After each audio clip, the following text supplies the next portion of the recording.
많은 전문가들이 추천하는 이 한마디로 거절을 깔끔하게 해결하고 상대방의 마음을 상하지 않게 하는 방법을 알려드립니다.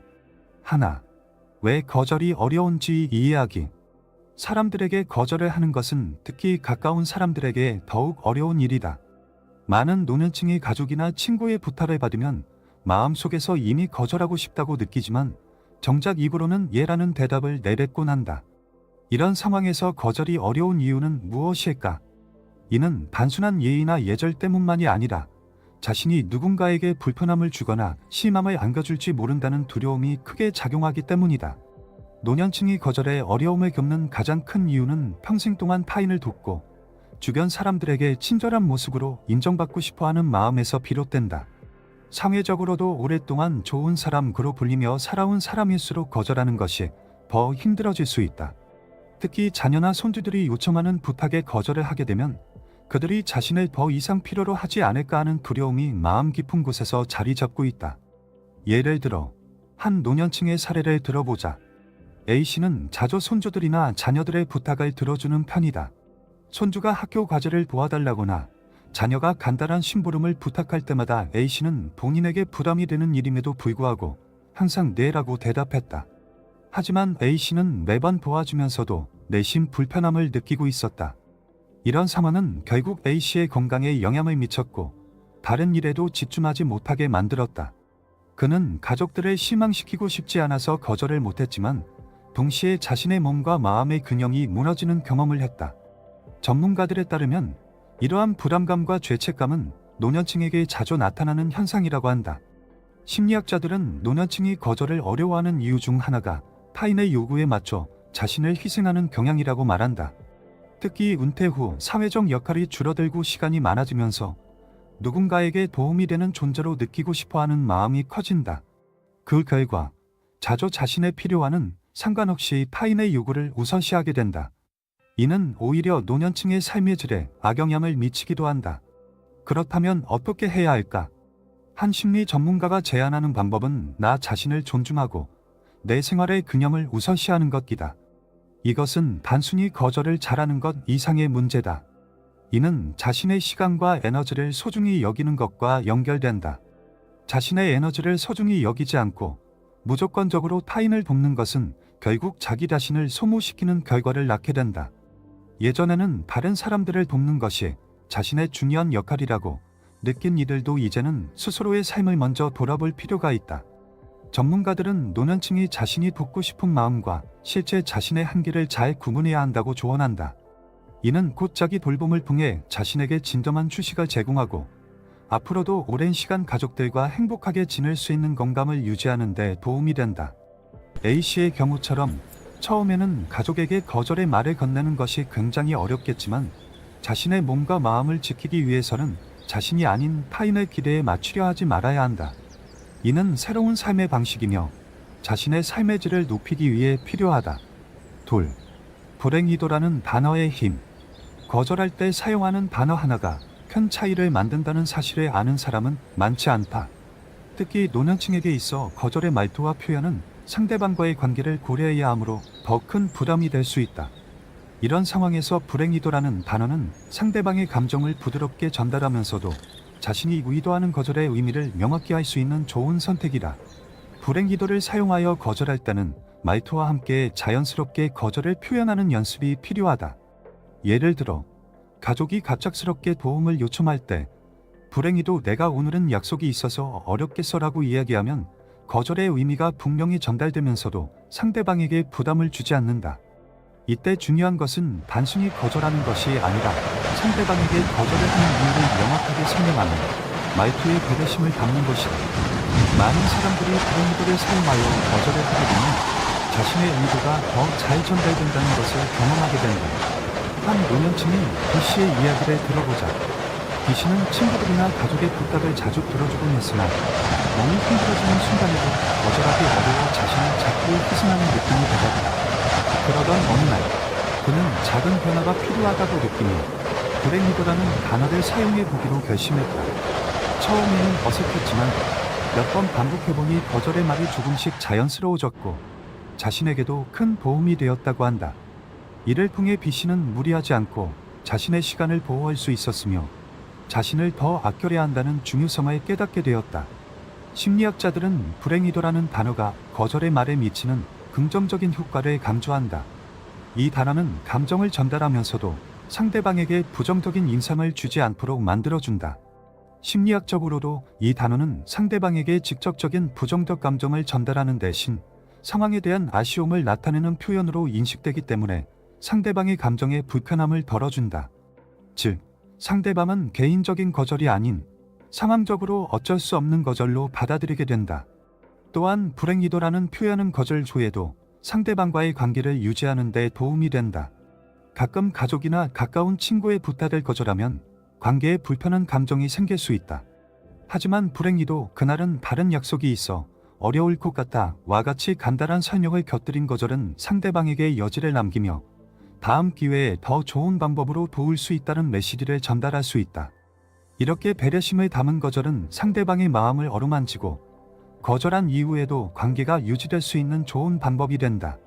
이런 표현법을 익히는 것은 일상 속에서 매우 유용하다. 많은 노년층은 오랜 시간 동안 누군가의 부탁을 거절하지 않고 도와주는 것이 미덕이라고 배웠다. 하지만 지나치게 타인의 요구에 응하는 것은 오히려 본인의 삶의 질을 해칠 수 있다. 이제는 불행기도를 통해 자신에게 시간을 주고 에너지를 비축할 필요가 있다. 예를 들어 동네 모임에서 자주 봉사활동을 부탁받는 경우에도 불행히도 이번에는 건강상의 이유로 힘들 것 같다라고 표현하면 스스로의 건강을 보호하면서도 상대방에게 거절의 의사를 전달할 수 있다. 이러한 방식은 거절의 어려움을 느끼는 노년층에게 큰 변화를 가져올 수 있다. BC처럼 간단한 단어 하나로 자신의 삶에 더 많은 여유를 부여하고 타인의 요청을 자신의 의지와 상황에 맞게 선택할 수 있게 된다. 셋.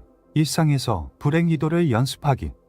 일상 속에서 자연스럽게 불행이도를 사용하는 것은 거절의 부담을 줄이고 상황을 부드럽게 전달하는 데 큰 도움이 된다. 하지만 처음에는 어색하게 느껴질 수 있기 때문에 이를 효과적으로 연습하는 방법을 알아보는 것이 중요하다. 일상적인 상황에서 꾸준히 연습함으로써 거절을 더 자연스럽고 자신감 있게 할 수 있다. 예를 들어 C씨는 자신에게 부담이 되는 부탁을 거절하는 것이 어렵다고 느꼈다.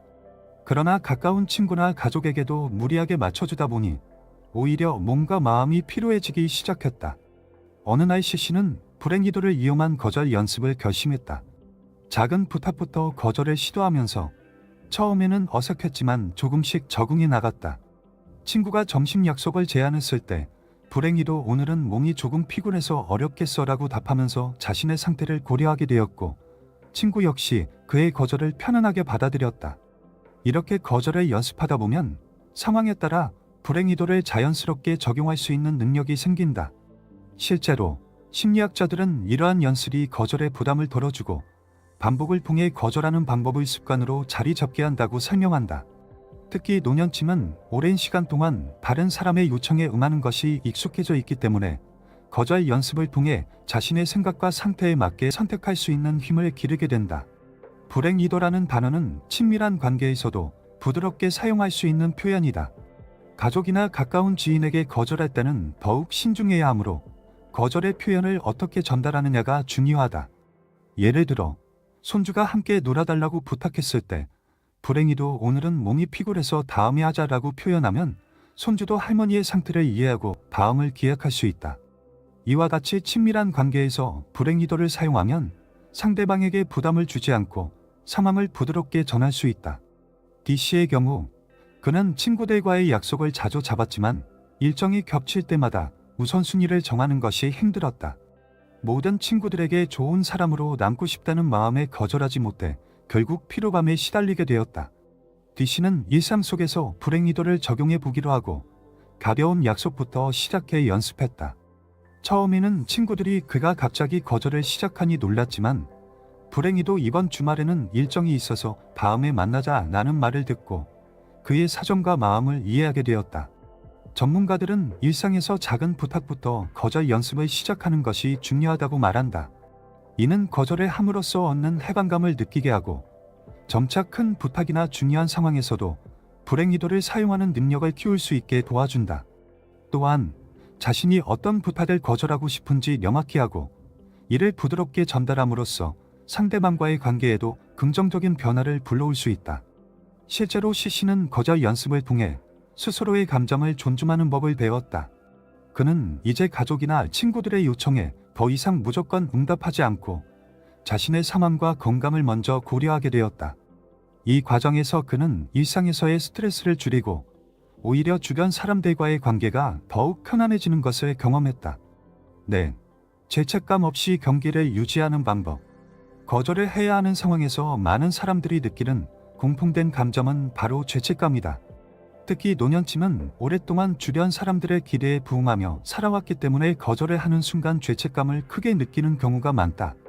그러나 자신의 건강과 행복을 위해서는 이 죄책감을 극복하고 자신의 경계를 지키는 것이 중요하다. 경계를 유지하는 것은 타인과의 관계를 더 건강하게 만드는 첫걸음이며 이를 위해서는 스스로에게 너그러워지는 연습이 필요하다. 이 시의 이야기를 들어보자. 그는 항상 가족의 부탁을 최우선으로 생각하고 무엇이든지 들어주려는 마음이 컸다. 그러나 어느 순간부터 이러한 태도가 그의 건강에 부정적인 영향을 미치기 시작했다. 하지만 가족의 기대를 저버리면 자신이 나쁜 사람이 된 것 같은 느낌이 들었기 때문에 거절이 쉽지 않았다. 그러던 중 그는 친구의 조언을 듣고 죄책감을 덜어내는 연습을 시작했다. 내가 아니면 안 되는 일이 아니다 라는 말을 되뇌며 자신이 꼭 모든 일을 해야 할 필요가 없음을 깨닫기 시작한 것이다. 전문가들은 이런 죄책감의 뿌리가 무엇인지 이해하는 것이 중요하다고 말한다. 많은 경우 거절에 대한 죄책감은 과거의 경험에서 비롯된다. 오랫동안 자신이 타인의 기대에 맞춰 행동해왔거나 착한 사람으로 이식되고 싶어하는 마음이 클수록 거절이 어려워지며 거절 초에는 죄책감이 생길 수밖에 없다. 그러나 경계를 설정하고 지키는 것은 건강한 삶을 위한 필수 요소이며 이는 가족이나 친구를 사랑하지 않아서가 아니라 자신의 삶을 존중하기 위한 행동임을 이식할 필요가 있다. 또한 죄책감에서 벗어나는 데 도움이 되는 방법 중 하나는 자신의 경계가 다른 사람에게도 긍정적인 영향을 미친다는 점을 깨닫는 것이다. FC의 경우 그는 자녀들이 자주 그의 집을 방문하면서 집안일이나 손주 돌보기를 부탁하는 일이 잦았다. 처음에는 이 모든 일을 다 해야 한다고 생각했지만 시간이 지나면서 자신의 몸이 지쳐감을 느끼게 되었다. 어느 날 그는 자녀들에게 불행히도 이번 주말에는 나만의 시간을 갖고 싶어라고 이야기하며 경계를 설정했다. 자녀들은 처음에는 당황했지만 그의 건강과 행복을 존중하게 되었고 오히려 다음에 방문할 때는 더 큰 감사의 마음을 표현하게 되었다. 심리학자들은 경계를 설정하는 것이 관계에 나쁜 영향을 주지 않으며 오히려 상대방과의 관계에 새로운 균형을 찾아준다고 강조한다. 거절과 경계 설정이 익숙하지 않은 사람들에게는 이것이 무언가를 잃는 느낌이 들 수 있지만 장기적으로는 오히려 관계가 더 긍정적으로 변화하게 된다. 특히 노년층이 자신의 삶을 존중하고 경계를 지키게 되면 주변 사람들도 그 경계를 이해하고 존중하게 되는 경우가 많다. 거절 후에 느껴지는 죄책감을 덜기 위한 또 다른 방법은 거절의 표현을 긍정적인 말로 바꾸는 것이다. 예를 들어 이번에는 못하지만 다음에는 꼭 도울게라는 말을 덧붙이면 상대방에게 단순히 거절하는 것이 아니라 앞으로의 가능성을 열어두며 관계의 유지를 암시하게 된다.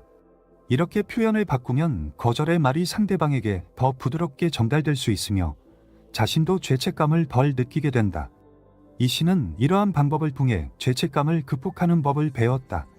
그는 이제 자신의 에너지를 관리하며 필요한 때에만 도움을 줄 수 있도록 자신을 보호하고 있다. 이를 통해 그는 자신의 건강을 유지하면서도 가족들과의 관계에서도 더욱 편안하고 안정된 감정을 느끼게 되었다. 5. 감정적인 반응을 침착하게 다루기. 거절을 했을 때 상대방이 감정적으로 반응하는 상황을 마주하는 것은 쉽지 않다. 특히 가족이나 가까운 친구와의 관계에서 거절이 필요할 때 상대방이 실망하거나 불쾌한 반응을 보일 경우 당황스럽고 어려운 순간이 될 수 있다. 그러나 이럴 때일수록 침착함을 유지하고 자신의 결정을 존중하는 자세가 필요하다. 이는 단순히 거절을 넘어 상대방의 반응을 이해하고 존중하는 법을 배우는 과정이다.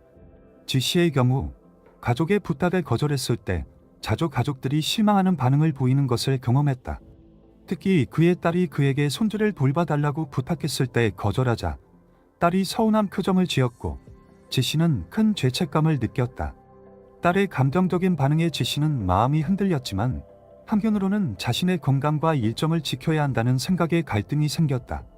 이때 그는 내가 사람하지 않아서가 아니라 나 자신을 돌보는 것이 더 중요한 상황이야 라는 말을 스스로에게 되새기며 마음을 다잡았다.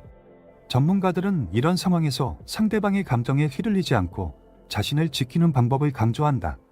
심리학자에 따르면 거절은 자연스러운 인간관계의 일부이며 모든 요청에 응할 필요가 없다는 것을 인식하는 것이 중요하다고 한다. 거절을 했을 때 상대방이 실망하거나 불만을 표하는 것은 종종 예상할 수 있는 반응이지만 이 또한 일시적인 감정이라는 점을 기억하는 것이 필요하다. 상대방의 실망은 시간이 지나면 해소될 가능성이 크고 오히려 건강한 경계를 설정함으로써 관계가 더욱 튼튼해질 수 있다. 이치 씨의 이야기도 이에 대한 좋은 예시가 된다. 이 씨는 친구들 사이에서 언제나 든든한 조력자로 인정받고 있었다. 하지만 어느 날 친구가 부탁한 일이 지나치게 부담스러워 일을 거절했다니 친구가 잠시 서운해하는 모습을 보였다. 그 순간 H씨는 스스로의 결정을 후회하기도 했지만 내가 내 삶을 지켜나가는 것이 더 중요해라는 생각으로 마음을 다잡았다. 며칠 후 친구는 다시 마음을 풀고 오히려 H씨가 경계를 지키는 것을 존중하는 태도를 보였다. 이를 통해 H씨는 자신의 결정을 존중하는 것의 중요성을 깨닫게 되었다. 심리학 전문가들은 이러한 감정적인 반응을 다룰 때는 상대방의 감정을 인정해주는 것이 필요하다고 조언한다. 상대방이 실망하거나 섭섭해할 때 이를 부정하지 않고 내가 실망한 마음을 이해해라고 말해주는 것이 효과적이다. 이는 상대방에게 그의 감정이 존중받고 있음을 느끼게 하고 동시에 거절을 하더라도 관계가 훼손되지 않게 하는 중요한 방법이다. 또한 감정적인 상황에서는 비언어적인 표현도 큰 역할을 한다. 눈을 맞추고 부드러운 표정을 유지하는 것은 상대방이 거절의 말을 더 쉽게 받아들이게 만든다. 제 씨는 자신의 딸에게 거절의 의사를 밝힐 때 딸의 눈을 바라보며 진심을 담아 자신의 입장을 설명했다. 그의 딸은 처음에는 실망했지만 아버지가 진지하게 자신의 건강과 상황을 고려한 결정임을 느끼고 점차 이를 받아들이게 되었다. 이렇듯 상대방이 감정적으로 반응할 때 침착하게 대처하는 것은 연습이 필요하다. H 씨는 여러 번의 거절을 통해 상대방의 감정적인 반응을 자연스럽게 받아들이게 되었고 오히려 이로 인해 관계가 더욱 깊어졌다고 말한다. 6. 거절을 강화하는 바디 랭귀지. 거절의 말은 단어와 말투만큼이나 몸짓과 표정에서도 전달된다. 특히 바디 랭귀지는 상대방에게 자신의 결심과 태도를 더 확고하게 전달하는 데 중요한 역할을 한다. 몸의 언어를 통해 단호하면서도 부드러운 거절을 표현하면 상대방도 자연스럽게 그 거절을 받아들이게 된다. I씨의 경우 거절을 할 때면 자주 상대방이 계속 요청을 반복하는 상황을 겪었다. 그는 종종 불편한 몸짓을 취하거나 시선을 피하며 거절을 표현했는데 상대방이 그의 거절을 진지하게 받아들이지 않고 계속해서 설득을 시도했다. 이런 경험을 반복하면서 I씨는 단순한 거절의 말뿐 아니라 자신이 취하는 태도와 바디 랭귀지가 중요하다는 것을 깨달았다. 이에 따라 그는 거절을 할 때 상대방과 눈을 맞추고 어깨를 펴고 확신에 찬 표정을 유지하는 연습을 시작했다.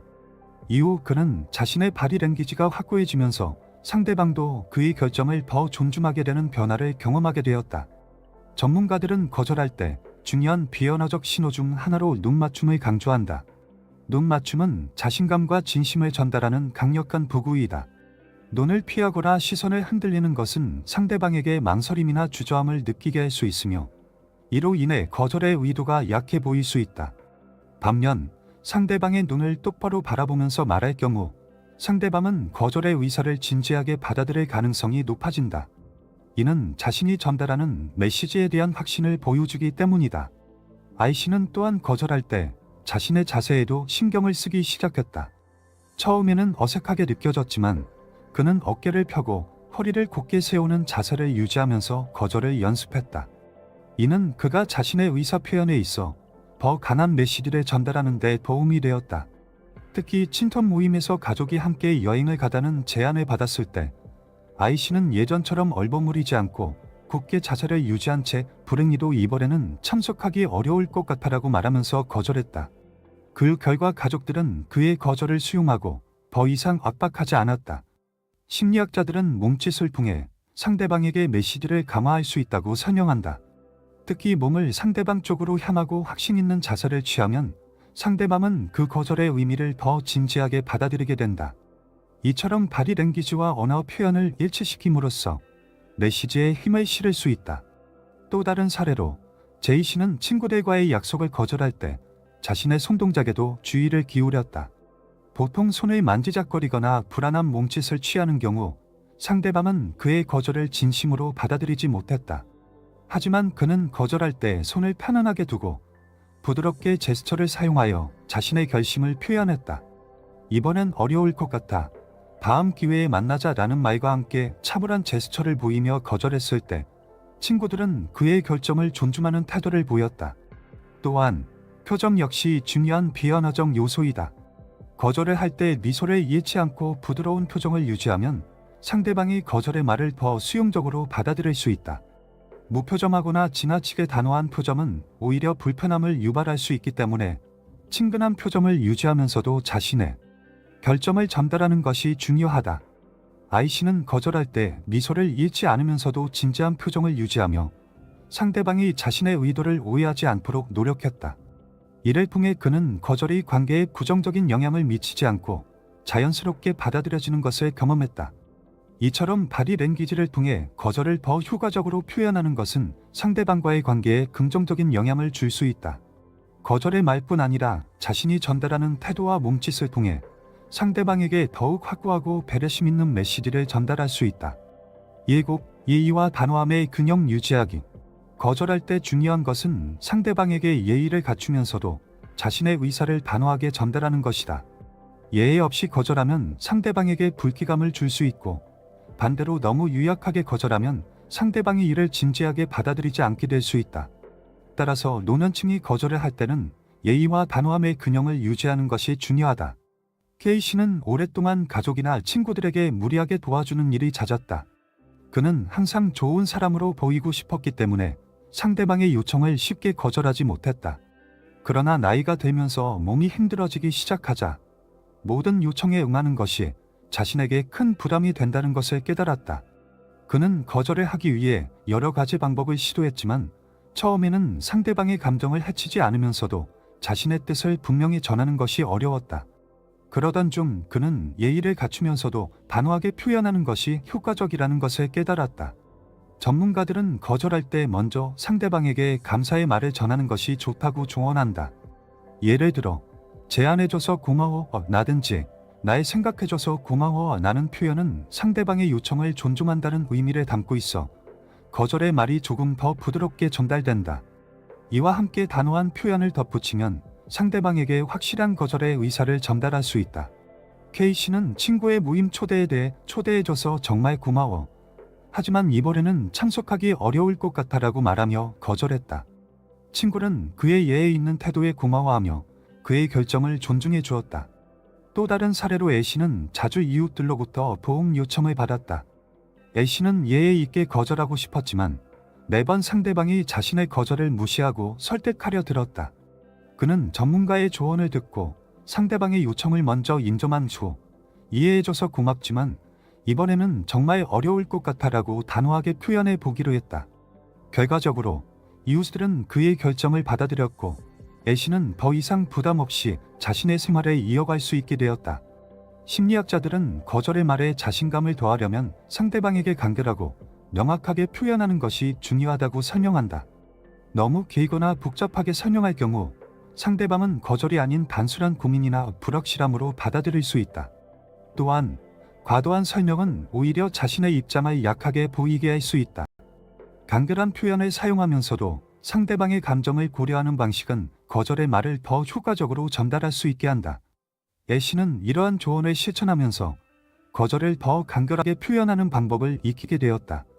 이웃이 거듭 도움을 요청할 때 그는 이전처럼 길게 변명하지 않고 간단하게 도움을 줄 수 있는 상황이 아니라 미안해라고 짧게 답했다. 그의 단호한 표현에 이웃은 더 이상 설득하지 않고 그의 의사를 존중하는 태도를 보였다. 마지막으로 예의를 지키면서 단호함을 유지하기 위해서는 긍정적인 태도를 유지하는 것도 중요하다. 거절을 하더라도 상대방에게 긍정적이고 따뜻한 태도를 보이면 관계가 훼손되지 않고 오히려 서로의 경계를 존중하게 된다. K씨는 거절할 때 항상 미소를 잃지 않고 부드러운 목소리로 자신의 결정을 전달하려 노력했다. 이를 통해 그는 단순히 거절을 넘어 상대방과의 관계도 유지할 수 있었다. 이처럼 예의와 단호함의 균형을 유지하는 것은 거절을 효과적으로 표현하는 데 큰 도움이 된다. 8. 경계 설정이 관계를 강화하는 방법. 거절과 경계 설정은 단순히 자신을 보호하는 것 이상의 의미를 가진다. 이는 장기적으로 관계를 더 건강하고 존중하는 방향으로 발전시키는 데 중요한 역할을 한다. 경계를 설정할 때 처음에는 상대방이 이를 받아들이기 어려워할 수 있지만 시간이 지남에 따라 서로의 개인적 영역을 존중하고 이해하게 되면서 관계의 질이 향상된다. MC의 사례를 살펴보자. 그는 오랫동안 가족과 친구들의 요청에 모두 응답하는 사람이었다. 가족 모임이나 친구의 부탁이 있으면 항상 자신의 일정을 조정하여 참여하고 도움을 주는 것이 당연하다고 여겼다. 하지만 나이가 들면서 이런 일들이 점차 부담이 되기 시작했고 건강에도 무리가 가기 시작했다. MC는 자신의 한계를 인지하고 주변 사람들에게 자신의 경계를 설정하는 것이 필요하다고 느꼈다. 그는 거절의 기술을 배우고 거절할 때 예의와 단호함을 유지하면서 자신의 의사를 전달했다. 처음에는 가족과 친구들이 그의 변화에 놀라워했지만 시간이 지나며 그의 결정을 존중하게 되었다. 전문가들은 경계 설정이 관계에 긍정적인 영향을 미친다고 설명한다. 상대방은 시간이 지남에 따라 그 사람의 경계를 인정하게 되고 더 이상 무리한 요구를 하지 않게 된다. 심리학자들은 경계가 없는 관계는 결국 불균형으로 인해 피로감을 가져오고 결국 관계가 무너질 위험이 있다고 말한다. 반면 건강한 경계가 설정된 관계는 서로가 존중받고 이해받는 느낌을 받기 때문에 오히려 더 오래 유지되는 경향이 있다. MC는 자신의 경계를 설정한 후 친구들과의 관계가 더욱 편안해졌음을 느꼈다. 친구들은 그의 결정을 존중하며 이제는 무리하게 부탁을 하지 않고 각자의 생활을 존중하는 태도를 보였다. 또한 가족들 역시 MC의 건강을 고려하여 지나친 부탁을 자제하게 되었고 오히려 함께 시간을 보낼 때 더 진심으로 감사하는 마음을 표현하게 되었다. 이를 통해 MC는 경계 설정이 자신을 보호하는 것뿐만 아니라 주변 사람들과의 관계를 더 깊고 존중받는 방향으로 발전시킨다는 것을 깨달았다. 또 다른 사례로 NC는 손주들과의 관계에서 경계를 설정할 필요를 느꼈다. 손주들은 할머니의 집에 자주 놀러 오면서 장난감을 어질러 놓고 돌아가곤 했다. NC는 매번 손주들을 위해 집을 정리하고 장난감을 챙기면서 힘들어했지만 아이들에게 거절하는 것이 쉽지 않았다. 그러나 그녀는 자신의 건강과 생활을 위해 더 이상 모든 일을 떠맡지 않기로 결심했다. NC는 손주들이 방문할 때 놓이고 난 장난감은 스스로 정리하자라고 말하며 자연스럽게 경계를 설정했다. 처음에는 손주들이 이를 어색하게 여겼지만 차츰 할머니의 말을 따르며 집을 정리하는 습관을 배우게 되었다. 이는 손주들에게도 책임감을 키워주는 계기가 되었고 NC와 손주들 간의 관계 역시 더 성숙하고 균형 잡힌 관계로 발전했다. 심리학자들은 경계 설정이 단지 거절의 의미를 넘어 상호 존중을 바탕으로 한 관계를 만들어간다고 강조한다. 사람들은 서로가 가진 경계를 인정할 때 더욱 깊이 이해하고 공감하게 된다. 이는 단순한 요청과 응답을 넘어 서로가 서로의 필요를 존중하는 건강한 관계의 기반을 마련해준다. 마지막으로 경계를 설정하고 이를 유지하는 것은 자기 존중의 표현이다. 자신의 건강과 행복을 중요시하고 이를 위해 필요한 결정을 내리는 것은 결코 이기적인 행동이 아니다. 오히려 이는 자신을 아끼고 사랑하는 법을 배우는 과정이며 타인과의 관계에서도 이를 통해 더 존중받는 모습을 보여주게 된다. MC와 NC처럼 자신을 지키기 위해 경계를 설정하고 이를 실천하는 사람들은 주변 사람들로부터 더 큰 존중을 받으며 관계에서 불필요한 갈등이 줄어드는 경험을 하게 된다. 이와 같이 경계 설정을 통해 관계를 더 공감하게 만들 수 있다. 시청자 여러분은 어떻게 경계를 설정하고 계신가요? 댓글로 여러분의 이야기를 나누어 주세요.